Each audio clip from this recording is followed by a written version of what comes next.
The Hidden Forces podcast features long-form conversations broken into 2 parts, the second hour of which is made available to our premium subscribers, along with transcripts and notes to each conversation.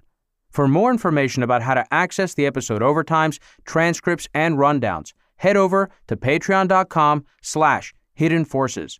You can also sign up to our mailing list at hiddenforces.io, follow us on Twitter at hiddenforcespod, and leave us a review on Apple Podcasts. And with that, please enjoy this week's episode.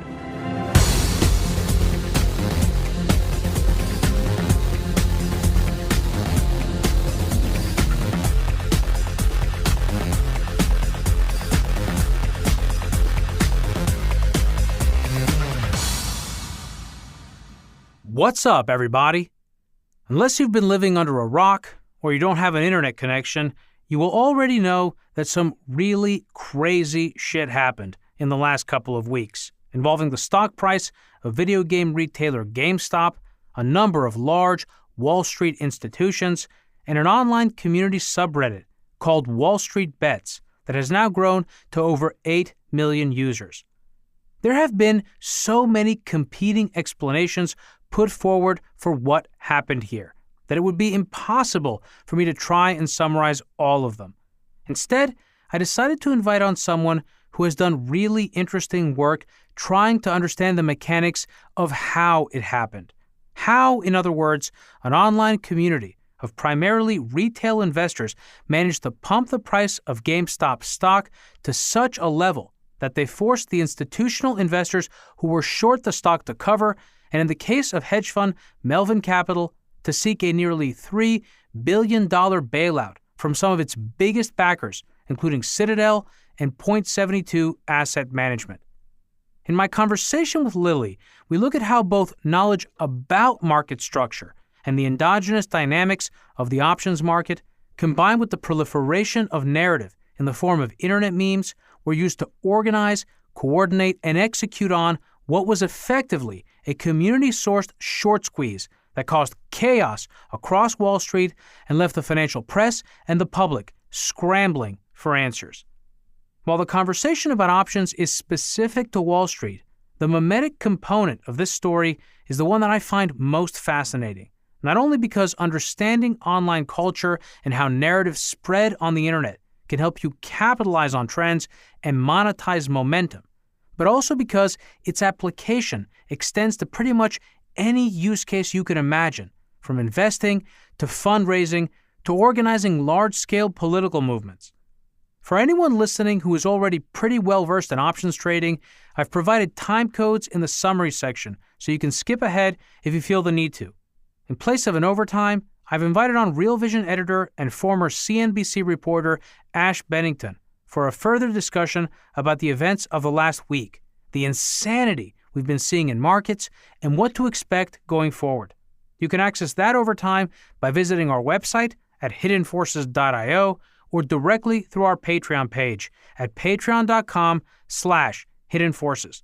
There's also a link in the summary section with instructions on how to connect the overtime feed to your phone so you can listen to these extra discussions just like you listen to the regular podcast.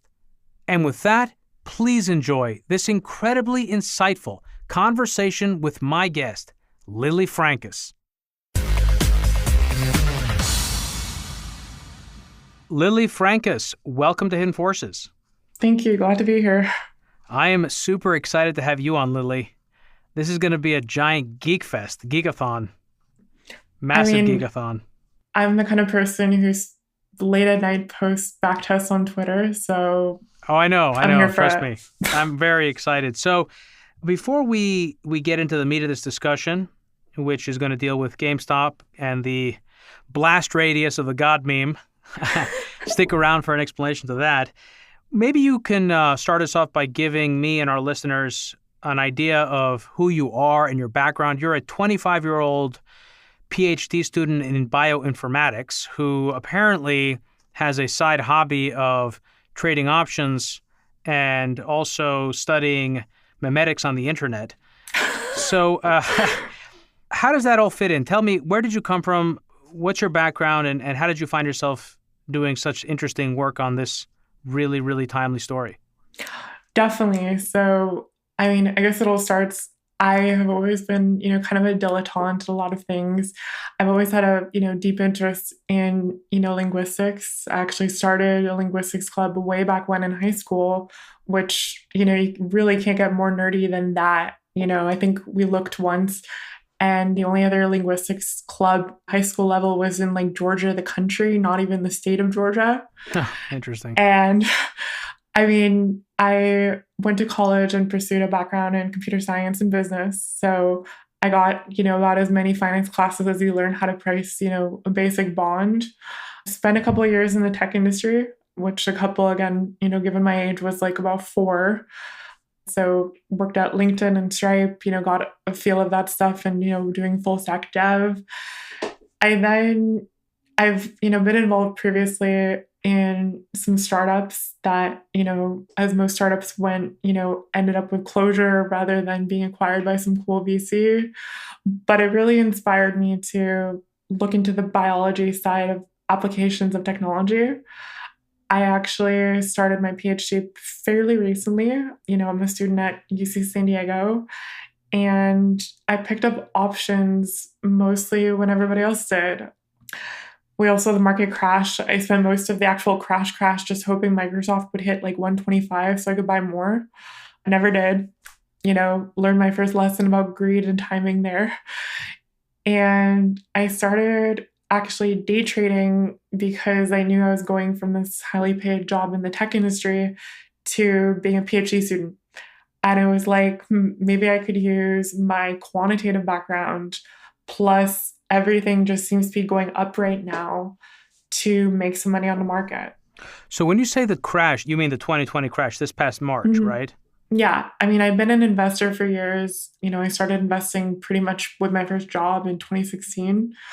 But I was a reader of Wall Street Bets for the last couple of years. Like their memes were always pretty fire. But I never, really delved into the option side of things. But it seemed like a good opportunity because, we were all home, we were all bored, and it was like, hey, there's free money to be made. Yeah. So what is bioinformatics for those who don't know?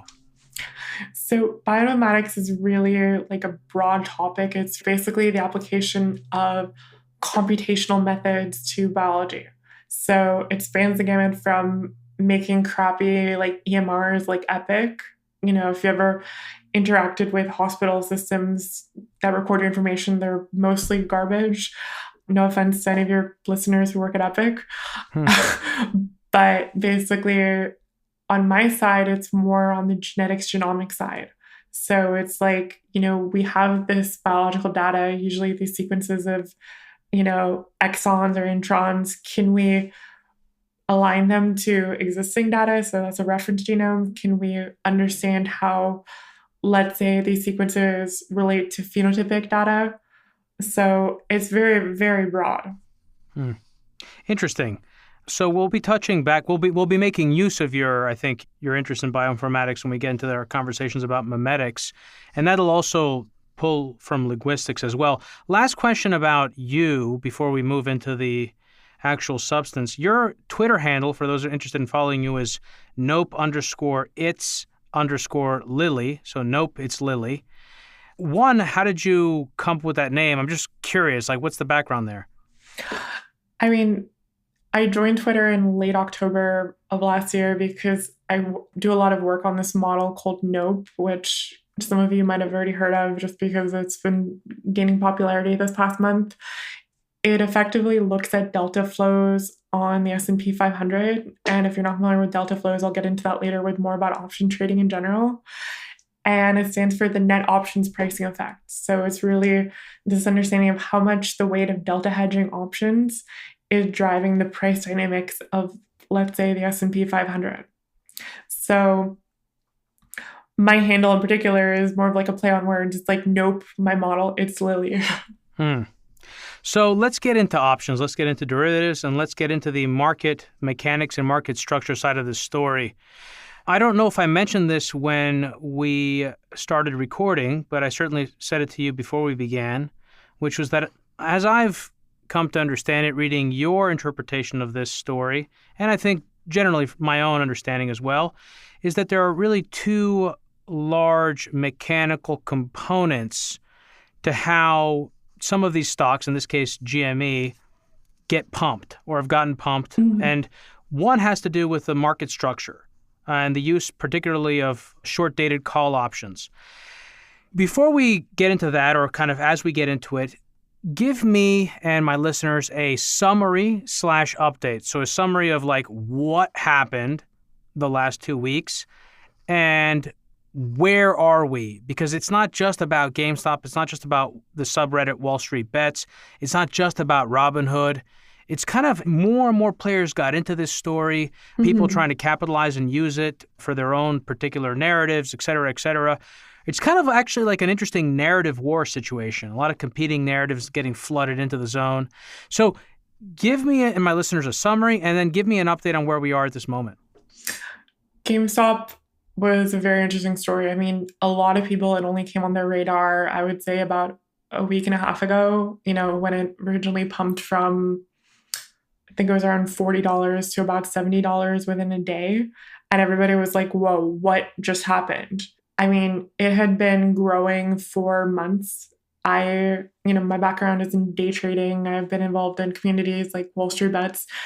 And GameStop was always known, for months, years, it's this value trap. I mean, if you look at their chart, it had been on a perpetual downtrend pretty much since like 2008. It had two boom cycles with the last consoles, which is an important part of this narrative story because one of the major drivers for the initial flows was this idea that the new consoles are coming out, so GameStop would benefit. But it gets a bit more complicated. I mean, the story really begins with this guy, on Reddit named Deep Fucking Value. Everybody's heard of him by now. He also goes by Roaring Kitty on YouTube. And he had been in this GameStop, position since about September 2019, if I remember. So he really did look for, this deep value. He lived up to his name. And when he first posted on Wall Street Bets, nobody knew who this guy was. They just knew he put like $50,000 on GameStop. Everybody saw GameStop as this archaic, once behemoth that was going to be bankrupt probably within a year. And I mean, logically speaking, it was a failing game store in the middle of the worst pandemic in the last 100 years. From what I remember with the original narrative, he was posting every week or every 2 weeks updates to his positions, which were really just a screenshot of his portfolio. And nobody really paid attention until I would say about April 2020. When people started paying attention was when GameStop actually hit its lowest point, which was around $4, basically at the bottom of this pandemic. When was that? That was in April? It was, let me just quickly refer to the chart. It was roughly, it was $4 as late as August of 2020. Okay, so interesting. I think it might have even hit $3 or $2. It was bad. It really looked like GameStop was on its last legs. And who could blame people for thinking that given it was a game store in the middle of a pandemic during an e-commerce revolution? I really could not think of a worse position to be in. So what's interesting though is this guy, Deep Fucking Value, just kept holding. And people, admired. He was down a pretty substantial amount of money at varying points. He actually started, I think, right before one of GameStop's earnings in 2019. So he did pull some money out at the point, but he held through 2020, which was, again, the lowest point in GameStop's history.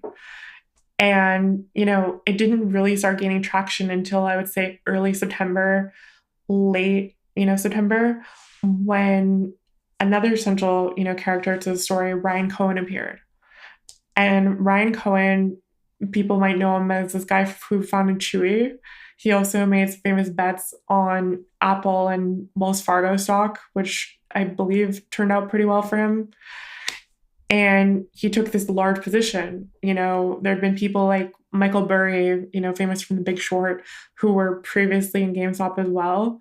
But it really exploded in popularity when this new, young, eccentric billionaire character, similar to Elon Musk, was like, I'm going to buy 9% of the company. And people were like, okay, maybe now it is time to join deep fucking value. So that was like a catalyst moment.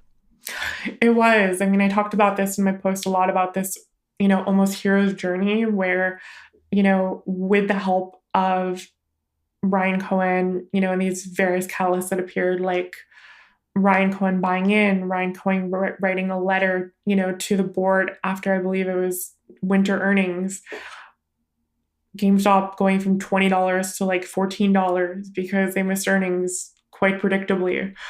These were all points of when people, not only joined the story, but also their faith was tested. And it did turn out they were rewarded in the end. Nobody can deny that those initial investors at $4 probably made a ridiculous amount of money. Well, especially because they were using leverage. A lot of them were, at least. So you're obviously touching on the narrative, and it's so interesting because I can even tell, speaking to you now for the first time, I could tell reading your writing on this, but now listening to you as well, you really do enjoy the story component of this. So, and I think what's also really interesting about you is you are unique in that you combine I think a deep appreciation capacity to analyze the qualitative, narrative, story-driven aspects of this, the memetics that is, while at the same time you understand the market structure. So one more question about this narrative thing, and then let's get into the market structure because I want to try and help listeners separate the two and then combine them where necessary. Am I correct in understanding that this story went from being basically just for most of the world, a story about not an obscure company, but, an obscure story in the sense that it was a financial stock that was pumping and there was a series of shorts that were squeezed out of their positions. The stock pumped higher. A lot of people made money, et cetera. It went from being that to now becoming this sort of like social political movement about power, corruption, the little guy, social inequality. Am I right that that's how the story has generally transformed over a period of a few weeks? Yeah, it's been interesting to see. And a lot of it is just, I would blame, the missteps of the financial system in general. I mean, the first hit was Citron. Citron Research, if you're not familiar, it's the handle of a guy, Andrew Left, and he's a short seller, and he's actually a pretty good one. I've jokingly been aligned a lot shorting meme stocks previously with him, so stuff like Laser and Palantir and Neo. But people get pissed, a lot of, I think, and I'll talk more about this, the hyper reality of things that we've, talked about before this interview. People know these companies are overvalued. Nobody's going, or few people are going into Palantir at $30 and being like, yeah, something happened in the last 2 months, which made it worth more than the $10 where it started IPOing at. So, at the same time, he also got kind of lazy, with how he decided to short and basically went from these comprehensive reports, which was more like, Muddy Waters or Carson Block, who, does this research, targets these actual harmful stocks like, Luckin Coffee or maybe IQ. He went from that to, I know what's better for you. I tell you this is worth $20. And Wall Street Bets and the internet were like, okay, you're wrong. Now we have a common enemy basically to crystallize against. And this was really reinforced with the Robinhood fiasco. We're still learning the story. I mean, the CEO of Robinhood, I believe, went on Clubhouse with Elon Musk, a day or two ago to kind of give their side. But the optics just looked bad. You had this group of people which were like, we are going to screw with this hedge fund. And, regardless of if Robinhood and the other brokerages had a valid reason, it looked like the system was literally trying to screw people. And because of that, you've added this kindling to the fire that even if GameStop dies and, as I talked about on Twitter, it really looks like the end of this bubble, you have these people who, instead of just valuing it based on greed, are like, no, this is actually unfair. I'm going to do this because it aligns with my morality. So interesting. So one, I do want to discuss Robinhood. It's still a little unclear what happened there, but we can make some assumptions about it. The other point you made, and then we'll touch again on this later as well, about how people, a huge part of this was not even about making money. And I think that's something that a lot of people don't grasp. Listeners may remember that I made this point to Ben Hunt in our episode with Ben and Grant Williams, which is that a huge part of this is about community and the lack of community and the capacity to find it online. I mean, a lot of these people post, pictures of their accounts getting wrecked. There's a quality, there's a sort of a dopamine response function that is, isn't just about making the thrill of risking money, but also the likes that you get from it. When you talked about early on about how GameStop had been this long value trap, and I think you mentioned a few other of these stocks that maybe was Palantir, that clearly were overvalued by traditional metrics. There's this fantastic video that I will link to in the summary section of the episode. And of course, it's in my rundown, and I actually have pictures of it in my rundown. I'm sure you saw it, the Joker video, about 7 minutes long, right? I mean, absolutely brilliant. And Robert De Niro's character, who plays basically the Johnny Carson of this show, turns to Joker and he goes, "You actually put your life savings into Plug and Fuel Cell? Have you checked their P/E ratio?" The boomer fixated on fundamentals and cash flows. So let's focus in now on the endogenous factors. How much of the movement, in your estimation of GME, of GameStop, was driven by endogenous factors related to derivatives contracts and positioning? So that's an interesting question. And I mean, it's really open to speculation, which of course this was speculation. I got a lot of flack when on Friday, or when I published my blog post after that Friday, I talked about where, GME actually went from $40 to $70, that I argued that it really wasn't a short squeeze. The jury's still out. We've actually, found that the short interest, at least according to, I think, S3 Partners recently, has dropped from about 130% to about 40%. And, what that means is, of course, the shorts were squeezed. No question that the original people who shorted, especially those who were, haughty enough, or arrogant enough to basically short without coverage or on leverage, they were completely blown out. That said, I mean, when the initial movement happened, it was quite clear to me and a lot of others that this was due to option contracts.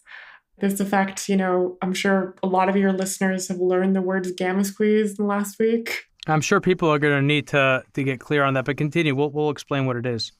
Yeah, so it was clear that after a week of, minimal movement, actually GameStop declined, I believe, that week from about $40 opening on Monday to about $37 or $36, that there was a strong option component because it happened on a Friday. And, this was not only reflected based on what's called the volume versus the open interest. So volume is how many options were traded that day versus open interest, which is how many options exist open at the start of the previous day. So you can see, for instance, if the volume is much higher than the open interest, that means there was a lot of options traded. You don't know how many of those were newly opened. You don't know how many of those were traded back and forth, but you can kind of guess. In GME's case, it was very clear based on the shape of how the price was moving that it resembled, a typical gamma squeeze, because you started in the morning with it pretty much flat. You then started seeing it slowly ramp up. And, in my post, I argued that was largely due to, puts expiring. And I can go into what puts and calls are if we want to go, at the so let's do that. Level. Because people are going to be scratching their head. They're going to say, gamma, what? There are, I think, volatility is also important here, but three important components or important Greek letters.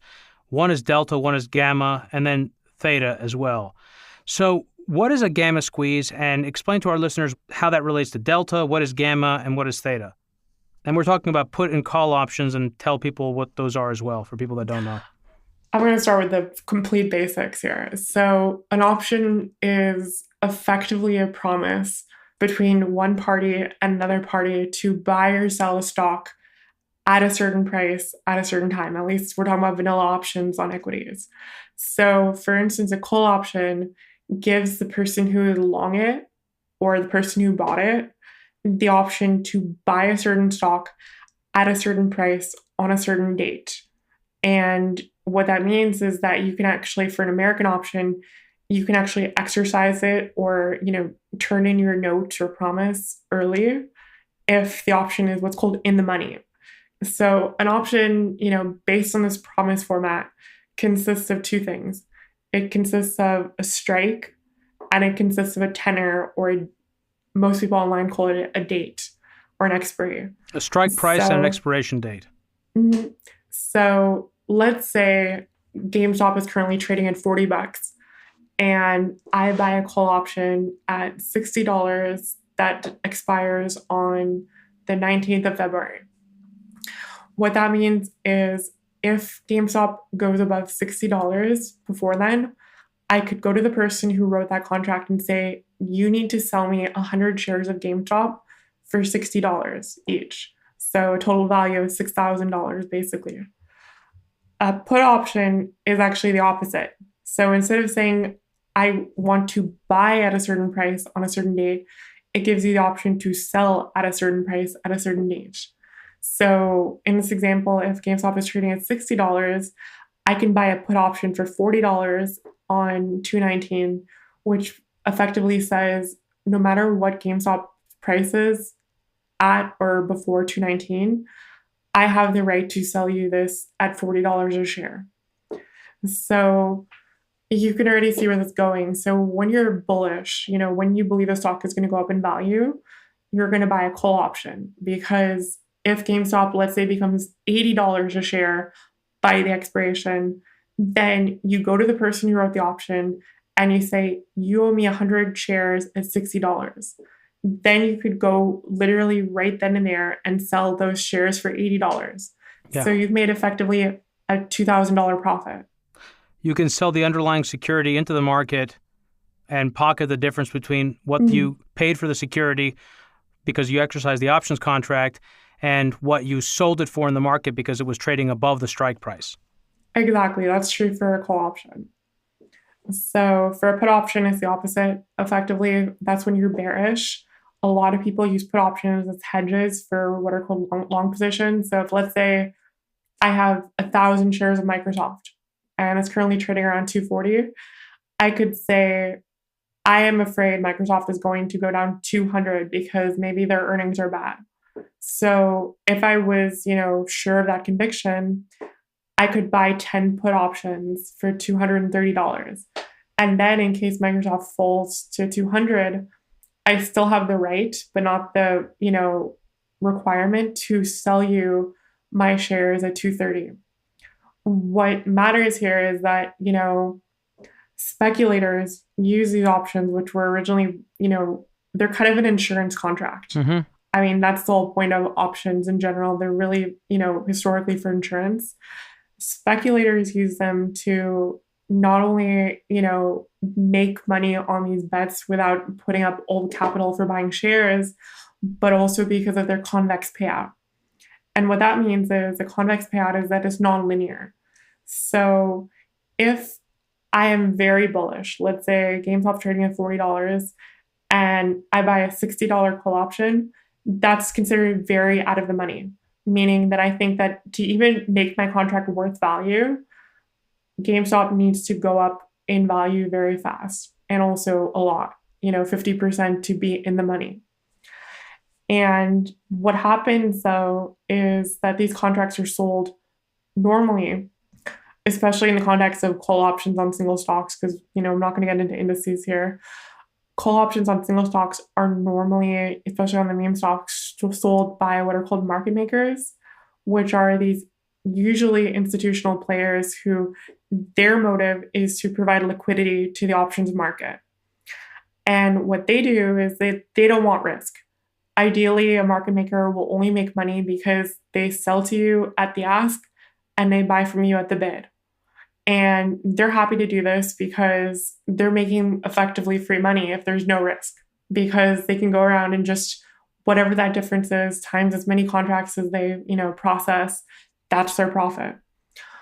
But because options have a nonlinear payout, when a market maker, or honestly anybody writes this option contract and sells it to somebody else, they ideally want to hedge it. And when you hedge an option, there's really only one good way, especially on these single stock meme stocks, and that's you buy and sell the underlying shares. And the reason for this is this concept called delta, which I talk about a lot, on Twitter, and it's related to gamma, which is the gamma and gamma squeeze. Effectively, delta is the hedge ratio. So if an option contract is one delta, what that means is it effectively has the payout or the exposure to the market of one share.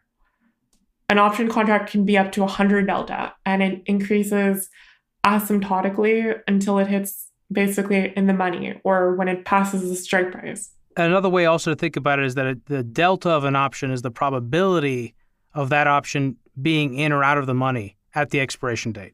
Exactly. There's a lot of different ways to, understand delta. That's one rough approximation. There's also that this is how much the option price should move based on a dollar change in the underlying.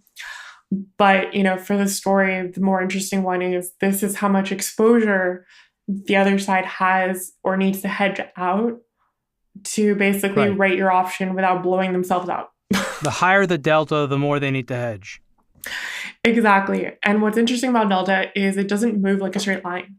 It has, this, like I said, convexity. So as the option gets closer to in the money, it starts accruing not only, more exposure to the underlying in terms of value, but the delta actually goes up. And the reason for this is the derivative of delta, which is the exposure of delta to changes in price, is gamma. And that's where the gamma and gamma squeeze comes from.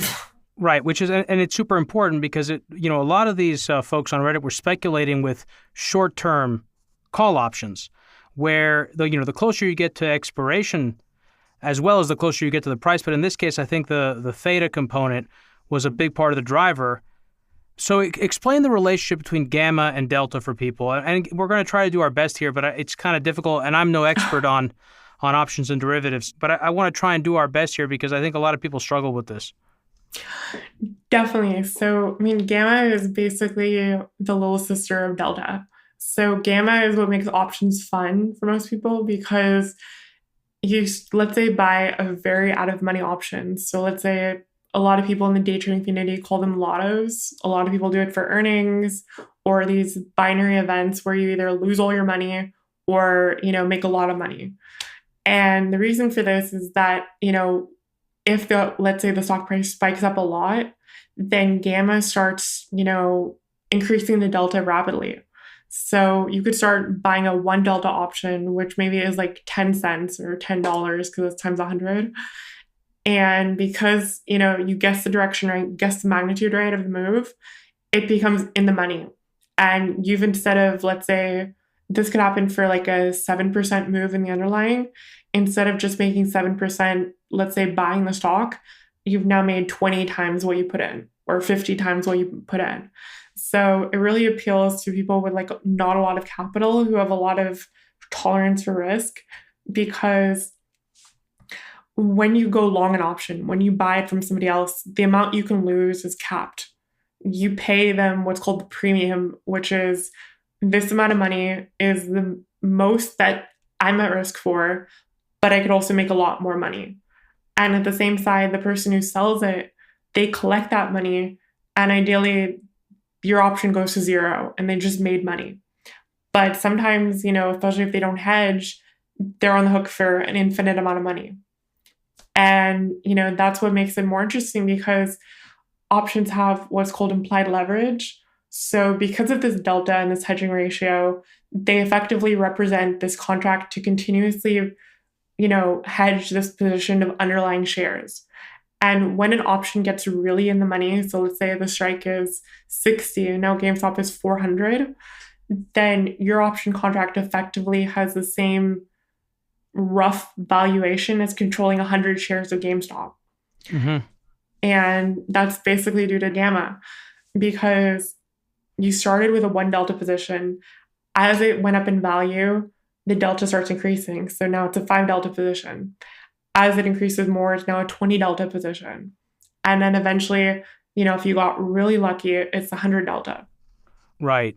if the option goes in the money. So what role did options buying by retail investors and positioning and the use of leverage, both explicit and implicit, play in the events of the last few weeks? And how does this factor into the retail broker Robinhood's decision to suspend trading in certain story stocks, including GME? So I'll get into that part about Robinhood last, but effectively what happened, or at least my take on it, and I think this is pretty much widely accepted at this point, is this was now 2 Fridays ago. GME was pretty stable that week. It had actually, opened up on the prior Monday like 50%, which was pretty substantial. But after that, it kind of just stayed stagnant for a couple of days. And this was actually when Citron, published their hit report and Wall Street Bets went to war with them. But what effectively happened was when Citron published their report, what's called an unusual option sweep, which was actually, I detected it through Unusual Whales, which is one of these services.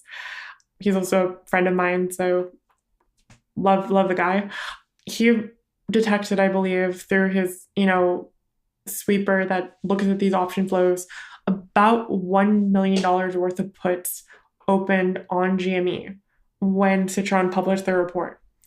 And this is a public feed. So not only he detected it, but this is all public Oprah data. So everybody who could see sweeps saw that $1 million worth of puts hit GME, which was a very bearish bet meant to tank the stock. And then Citron's report came out like minutes later.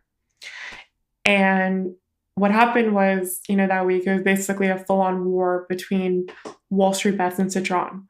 People were buying shares, probably buying calls. It wasn't doing much to move the stock because, I'll talk about this more later, retail doesn't have as much of an effect on this as they probably thought they did. But what's more interesting on Friday is a lot of these put options, when you buy an option, it's effectively as a promise of a possibility. So if you buy a put, let's say at 30 and GameStop at 40, over time, the opportunity of GameStop to move to $30 diminishes because you have less time remaining on your contract. So the value of the contract... the delta declines. So it's actually, not only does the delta decline, which is this concept of delta decay or charm, which is a second derivative, but the price of the option contract itself also declines. And, the delta decline is related to theta, which is the price of the option diminishing. But what's interesting in the Friday case, the initial Friday where GME exploded, was that a lot of these options had what's called 0 days to expiration. So 0 days are, there's a lot of choice words I think they use to describe them online, but they're basically lottery tickets. Effectively, you either go home rich or you go home broke. There's really no in between because on the 0th day of the contract, there's so little value remaining. And as you tick closer to the market closing, the value exponentially decreases. So by midday... So was people's ability to buy, or the fact that they were buying 0 day to expiration options, how important was that in the strategy of the subreddit to drive the price up? Because they could effectively drive it up in a day and they could buy these options super cheap and exercise them in the money because they managed to get the stock price up so quickly. Is that like a huge part of how this worked? I mean, it is most likely what happened on Friday. This was, I think, the 15th of January.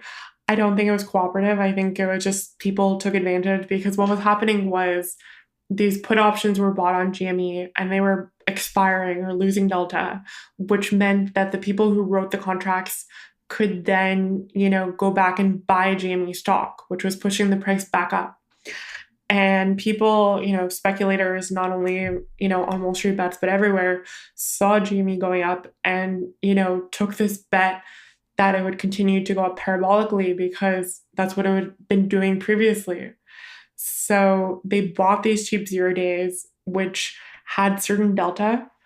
But when you buy them together, what happens is that the market makers who wrote you the contracts need to keep buying shares. Mm-hmm. And when you keep buying shares, it keeps pushing up the price, which keeps pushing up the value of other people's contracts, which keeps pushing up the price more, which keeps basically encouraging more people to start buying in because they're seeing the stock go parabolic. And they're saying, I want to, make some money today. So you get this kind of virtuous cycle where, there was some small initial movement, mostly, driven likely by, normal speculation, buying pressure, some shorts closing out, put hedges being unwound. And then you get this parabolic cycle that people started buying in, which caused the price to go up, which caused more buying in, which caused the price to go up more. Mm-hmm. And one of the telltale signs here of the gamma squeeze was that GME's price on that day settled around the highest strike price available on GameStop, which was $60. So what happens when an option goes in the money is that it doesn't really have much gamma anymore. Once it hits 100 delta, there really isn't much it can do to change the price because you're already controlling the maximum amount of shares it could have. So when that happens, you get this, concept of the people that own, these option contracts or wrote them for you, the market makers, they're what's called, short delta. So they actually, in the state of short delta, they start selling, short gamma. They start selling these shares. And when they start selling the shares, the price goes down. But then people are still buying in because they're like, okay, it might go back up. And eventually you get this equilibrium where it started to settle around the gamma, point of no return, which for that date was $60. Okay, so I want to make sure we get to the narrative component of this story. So maybe it would be best to just ask you directly, what do you think the big picture story here is that a lot of people are missing? I mean, I think there's a couple of things people are really missing, and this is what I see most on the news. One, this idea of retail mania. Yeah, it is, of course, a retail bubble. No question about that. You can see that just based on the growth of Wall Street Bets as a subreddit. But, we have pretty strong evidence. I talked to a lot of people on financial Twitter that most of this movement is not driven by retail. The initial movement was, there are a lot of firms out there, a lot of high, frequency firms in particular that have algorithms that are designed, to scout for momentum stocks and basically ride these trends. And when you get this frenzy, a lot of the heavy movement is done by these firms which zoom in and out of positions and, bid up the price, to this extraordinary amount.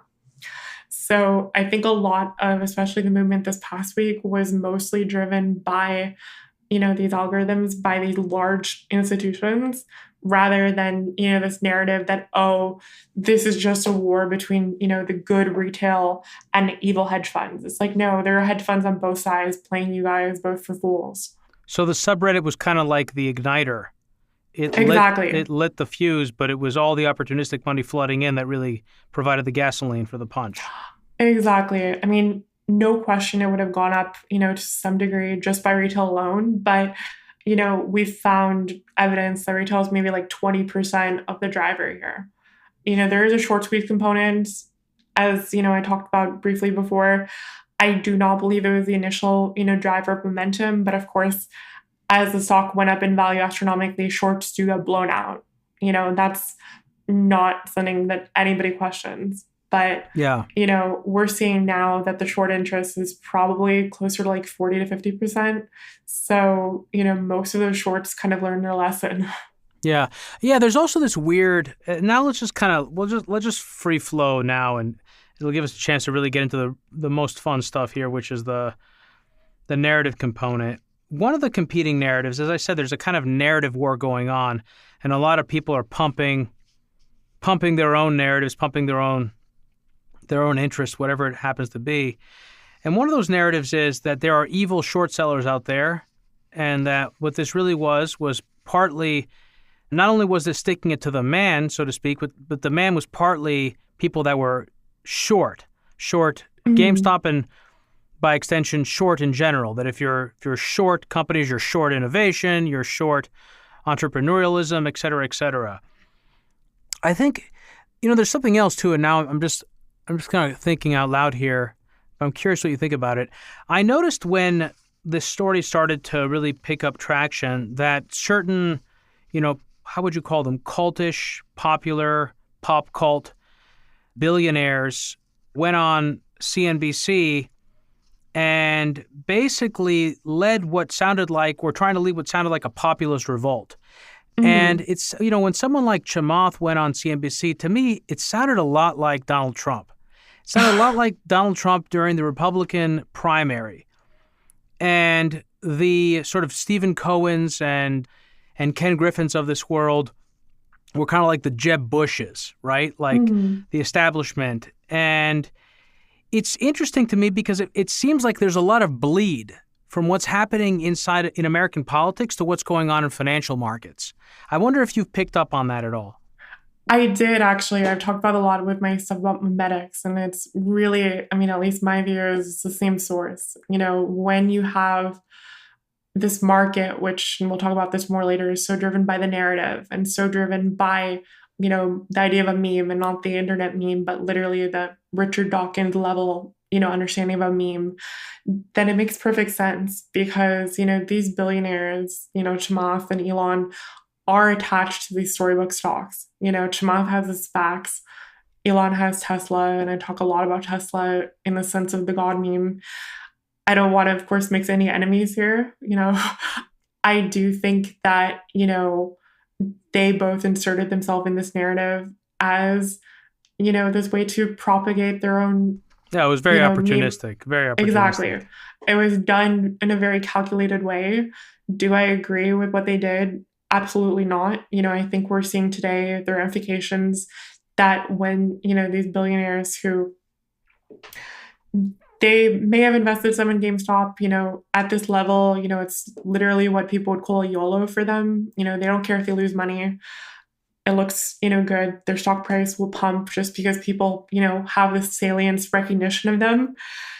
But real people follow them, and that's the danger here. Like there should have been warning klaxons for people that they should have a social responsibility here to warn people this is a bubble. This will not end well. This will end well for a few people and a lot less well for a lot of people. And, I think it's a problem. A lot of people try to score these easy points, with these stories, and it's very feels good and it makes them seem like, oh, we're not the bad billionaires. The other people are the bad billionaires. Exactly. Donald Trump. Trump, when Chamath was on with Scott Wapner, Scott looked bewildered. And I feel like that's partly because there's been this kind of revolt that these guys are trying to lead. And again, in a very, very populist way. You see it also with Davey Day Trader. That's another phenomenon. I mean, he was brilliant in really taking advantage of the crowd and leading people over the summer with that whole kind of stonks investing thing.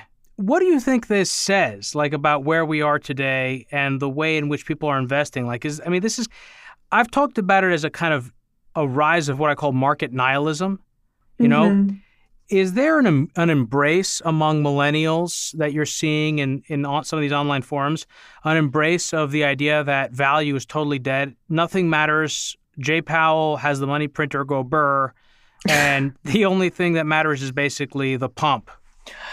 Of course, yeah. In general, I would argue all three of these people, so like you said, Davey Day Trader, Chamath, Elon, they have a vested interest in keeping up current with the media and being salient in people's minds, because those people, mostly subconsciously, when they look for stocks, will keep their stocks in mind. I'm not saying that's their only motivation here. I don't even know if that's their, conscious motivation here. But in general, we're seeing over the past year that the most salient stocks win. It doesn't matter what their PD is. It doesn't matter what their cash flows is. A lot of the initial value investors in GameStop were like, oh, but they have $750 million in free cash. It's like, no, dude, nobody cares about that. Literally nobody. Yeah, isn't that wild? $400 a share is buying GameStop because their cash flow is $750. Yeah, and if you say that, they're going to call you a boomer. Basically. Which is a fascinating sort of put down, because you don't have to actually be a baby boomer to be called a boomer. As I understand it, a boomer is basically someone who doesn't get it. who's basically living in the old paradigm, but there's a new paradigm and there are new rules. And narratives really do drive that. And I mean, I've seen that time and time again, not just in some of these story stocks like Tesla, or most recently with GameStop, or with Hertz, just a temporary kind of pump that it had, even though it was in bankruptcy, which is wild. But in crypto assets and cryptocurrencies as well. So you mentioned salience. You have this really interesting model that you use to analyze story stocks and these types of companies. One aspect that's relevant is salience, which is kind of like the memorability of something. You have something else you call catalyst, which you'll have to explain to me, and also humor. How does your framework work for evaluating stocks that you think are poised to benefit from this kind of like narrative flow? Effectively, it's really, you need to have this pulse on the trend. I mean, I'm looking at ways to quantitatively model it. It's, as I mentioned in my post, it's very difficult because a lot of these patterns that humans get intuitively, good luck writing an algorithm to, actually model it. I think a lot of quant firms have been stuck for years trying to figure out good ways to do semantic modeling. But effectively, this actually came to me a lot in the last couple of days with the idea of a silver squeeze. When you look at GameStop or when you look at Tesla, they have a lot of, resemblance. In my post, I mentioned to the monomyth, this hero journey of Joseph Campbell, where you start with this protagonist who, in Tesla, for instance, we could say is Elon. He went through trials and tribulations. They almost went bankrupt earlier, late 2019, I believe, with Model 3. They came out victorious against these short sellers. Short sellers are often cast as the villains in these storybook stocks because even though they're on the side of common sense, nobody, I mean, I'll get a lot of flack for this, but nobody could value Tesla properly by any known valuation metric. Yeah. And, you really need this idea of this story, this narrative that has this attachment to a basal human emotion, as I talk about, which in Tesla case, this idea of futurism or a better future. Elon and Tesla have heavily benefited from Elon's continual mad scientisty plans to get humans on Mars, build these tunnels that connect between cities. None of these upload really your brain have, to the cloud. Exactly. And time will tell if he does any of this. Of course, SpaceX, is a real company doing real things. But a lot of what drove Tesla's stock, I'd argue, was this idea that I am not only banking on the chance to make money through this, but I am committing the moral action to enhance humanity's future. That's why Tesla has so many rabid fans. It isn't because they're analyzing, cash flows or, trying to come up with logical models to value it. It's like, no, this has an emotional attachment for people. And you saw a lot of the same thing with GameStop. But how do you measure that? Because you call Tesla a god meme in your writing. It's because of just how powerful it is. And you use this metaphor, you stretch it to describe also a blast radius, that you can see that in cases like the success of Cathie Wood's ARK Invest and some of these other knockoff EV companies, which is really fascinating. I mean, it makes sense intuitively, but how do you measure it? How do you quantify this? I think that's a $1 trillion question, right? It's very easy as a human to say, when you see it, I mean, like I said, or like you said, it makes sense intuitively. This model of a semantic network where stocks that, have this strong or even weaker associations with the Tesla narrative are benefiting when Tesla does. And I mean, we saw last week Tesla, not only missed earnings, but more importantly, was dethroned for some time by GameStop. And stuff in the Tesla bubble, like ARK Invest, like, Eichlin, like EV companies in general, battery companies, they all went down because all these cash flows were moving from Tesla to the next god meme, as I call it. So how does one quantify Dogecoin. Dogecoin. How does one quantify it is a great question. I mean, I am personally going to look into various strategies. I think the most obvious approach is that, when one of these god memes appears, whether on Wall Street Bets or on Twitter or whatever, you can look at how it impacts other stocks in its radius. It follows a pretty well-established pattern, which I talk about in my blog post, that it could not only vary in proportion. So let's say, the God meme is silver. In silver's case, we would expect that fairly instantly the miners would go up. And they did. Let's take it a step further. We would see that other precious metals should start rallying too. And we saw that. We saw gold, we saw platinum. Now let's take it a step further. Let's say there's more money still inflowing. Where would it go? Okay, other metals. So you saw yesterday, for instance, American steel rallied for no reason. You would need a lot of data across a lot of different asset classes and over a wide time period to be able to determine if this is actually a persistent phenomenon. Yeah, I'm looking at more from that. Instead of trying to semantically model it, you can look for these correlations that appear in the market data itself. So instead of trying to, piece together, let's say, SEC filings and Wall Street bets lingo, you could look at it from the perspective of how do these stocks move together and are they linked? You can see this through pretty much basic signals analysis. These correlations do break down over time, of course, and I think one of the major things to look for if you do try to monetize a strategy on this is really understanding, are these correlations spurious? So you do want some method of, once you identify these baskets, you want to identify, the centroid or the God meme here. You want to identify, is this a real semantic relationship? Because, for instance, if you just look at one day, you might think that Tesla and private prisons are directly correlated, rather anti-correlated. And they are through a semantic association here, which is, the blue wave, this idea of a democratic, narrative to the market. But, they may not be in a couple of months. And, there is a lot of data filtering. I do intend to work on this more once my primary model is in a good place, which is the NOPE, but it is a good way to analyze these stocks, whether you're an institutional investor or an individual investor, because a great example with GameStop was, when I saw this new God meme occurring with this idea of a blast radius. So a ton of money was pouring into GameStop. Where does it go when GameStop gets too rich for people's blood? It goes to first other shorted stocks, which, in my model, I call the L1 or level 1. It then goes to, let's say, the other distressed retailers, which are the L2. It goes to products that GameStop may carry. It goes to other companies that are related to the central characters of the narrative. And a great example I actually posted on Twitter during the GameStop story was this company, Designer Brands. And it was similar to GameStop in a lot of ways. It's not heavily shorted, but it's, a distressed retailer that the stock price was very much dampened still from pre-COVID.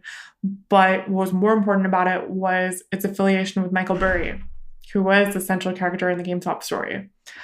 And based on this association, I said, okay, Michael Burry must have made a shit ton off GameStop.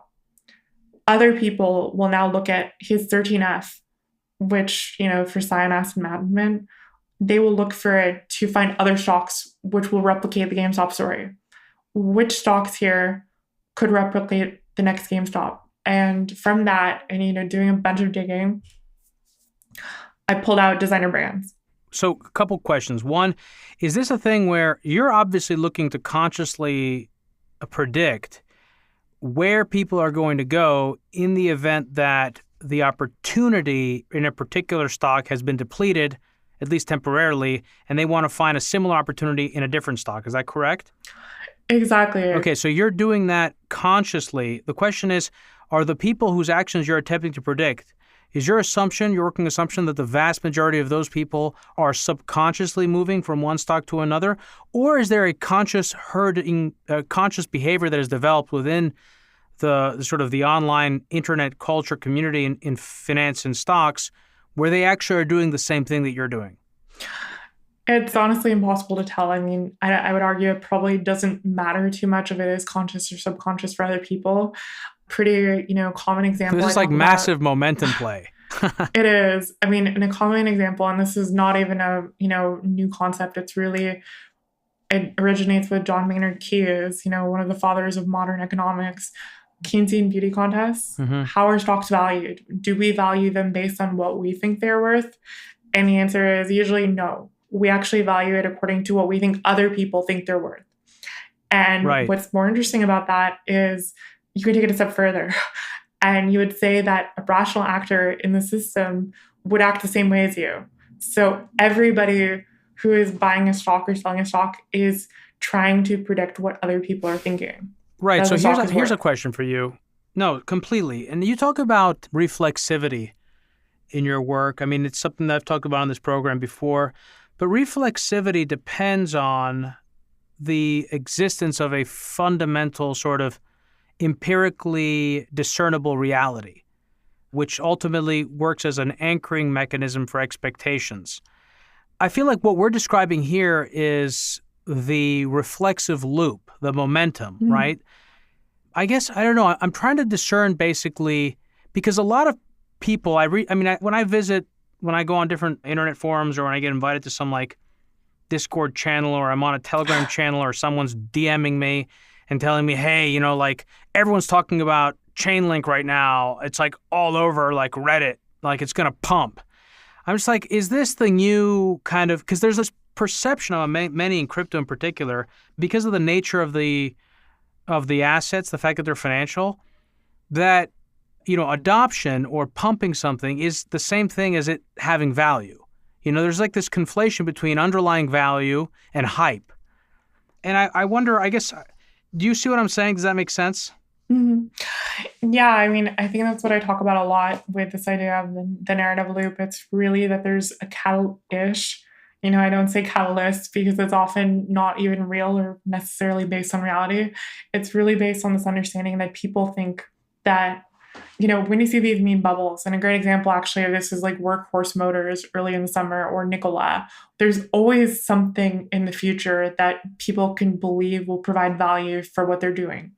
Nobody likes to admit to themselves that this is a pure mania play, and you saw that heavily with GameStop. I mean, that was the whole adoption of the short squeeze narrative plus the value angle. It was, if someone put a gun to my head and was like, why GameStop? Why now? It would be that, basically. It was spurred by Ryan Cohen, joining the board, catalyst number one. It was spurred by the holiday season and this belief that, consoles would somehow save the ailing retailer, catalyst two. But, the overarching fundamental belief was that, okay, there is this event in the near future that I could make a lot of money off of. Ergo, I can justify to myself these inflated prices. And you saw this with Workhorse with the UPS contract. You saw this with Nikola when, they got this GM contract that never happened. It's this idea that, there is some kernel of truth here, which people latch onto. It doesn't need to be an actual truth. It could be completely false, and with that, people will justify this reflexive loop to themselves. Yeah, it's super interesting. I strongly recommend for listeners to check out your work. What's the URL of your blog, Lily? Nope. It's its-Lily, Lily.medium.com. Yeah, I have a lot of stuff from, I pulled a lot of quotes from all your different posts that were relevant to this story. There are actually 5, but you have written a lot of other stuff as well. And I put a lot of that stuff in the rundown. I also have a lot of images from your post and a lot of really, really funny, interesting memes from the internet related to this story. What interests me in this is because I do feel like there is this weird hyper-reality that we're living in right now. And also, again, I mentioned it earlier, this nihilistic component. And I feel like, people going and buying Dogecoin is a perfect example of that. It's an absolutely worthless thing that was created as a joke, but everyone's not just doing it, they're embracing it. It's a really weird thing, and a lot of people on the internet and social media have been trying to suggest that it's a wonderful thing, that, all values are arbitrary, and so it doesn't really matter what you buy. Again, but that shows a fundamental, I think, lack of understanding about what the role of financial markets, like why our financial markets are there. They're not there for us to gamble. I know that a lot of people gamble in financial markets, but that's not why we have wheat futures. You can speculate in wheat futures all you want, but they actually play a really important role in the underlying economy and helping to act as a signal for supply and demand of a really important food staple. Mm-hmm. And I think ultimately this derives from the fact that we've made money free and that people have lost faith in the institution of money as well. And they just basically see stocks as all stonks and just it's all about the pump. So anyway, Lily, I really appreciate you coming on. For everyone listening, in place of the overtime, I'm recording a segment with Ash Bennington, senior editor and crypto editor at Real Vision, next, who also incidentally had Lily on Real Vision's Daily Briefing, and who also hosts his own podcast. That's going to be available on the overtime feed in time for this episode's publication. So if you aren't a subscriber yet to our premium content or have access to our private RSS feed, that's not a problem. You can just scroll down to the bottom of the summary page to this episode and click on the link that says patreon.com/hidden forces. There's also a link to our website at hiddenforces.io where you can explore our content library and sign up to the podcast mailing list. Lily, I want to give you the last word here. Do you have any closing remarks you want to make or anything you want to add? Definitely. I mean, I guess the last remark on what you just said is, I completely agree. There is an awesome post written by my friend Andrew on this, as a follow-up to my series on trading salience about hyperreality and this idea of stocks. I think a lot of it does relate to this idea of economic anxiety. Especially among my generation, a lot of people, when pressed to the wall of why they do this, everybody understands it's a bad idea. Nobody sensibly thinks GME is worth $468 a share. Nobody is gambling in the markets because, they're completely unaware of what's going to happen or what the risks are. It's really, they believe that this is their only chance to, economic salvation. Yeah. A lot of people do this, and I've seen multiple stories because I've run a Discord on this and, talk to traders a lot. A lot of people are in the markets for very dangerous reasons. And I do intend to write more posts on how speculation by itself is, as I call it, fucking up the marketplace. Mm-hmm. But I do just want to, leave your listeners with this, that, this is a cultural concern. We've created a system where a lot of people, feel pretty much consigned to a social caste, and they're seeing this as their grand opportunity to get out. And, if you look at it through that lens, it's completely natural what's happening, I would argue. Yeah, totally agree with you. So Lily, thanks again for coming on the program. It was great speaking with you. Thank you for having me. Today's episode of Hidden Forces was recorded in New York City. For more information about this week's episode, or if you want easy access to related programming, visit our website at hiddenforces.io and subscribe to our free email list.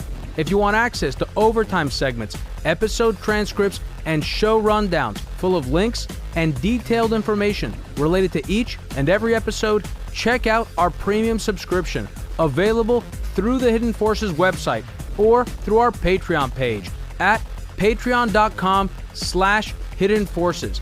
Today's episode was produced by me and edited by Stylianos Nicolaou.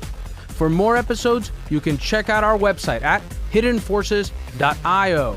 Join the conversation at Facebook, Twitter, and Instagram at Hidden Forces Pod, or send me an email at dk@hiddenforces.io.